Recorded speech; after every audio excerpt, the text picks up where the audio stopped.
అదే నమస్తే సార్. నమస్తే అమ్మా. నేను యూట్యూబ్ ఛానల్ నుంచి మీకు క్వశ్చన్ అడగడానికి వచ్చినాను. ఉమ్.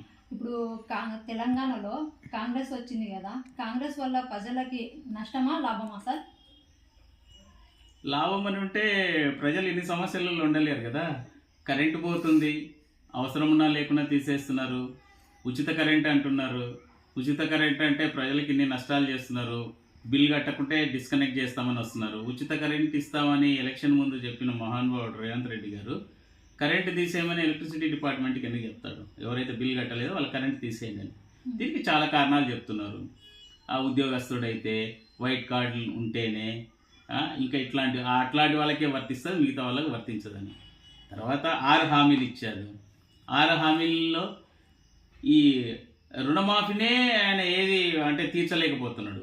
రుణమాఫీ 2 లక్షలు ఉండేవాళ్ళు, మీరు పోయి నేను 9వ తారీఖు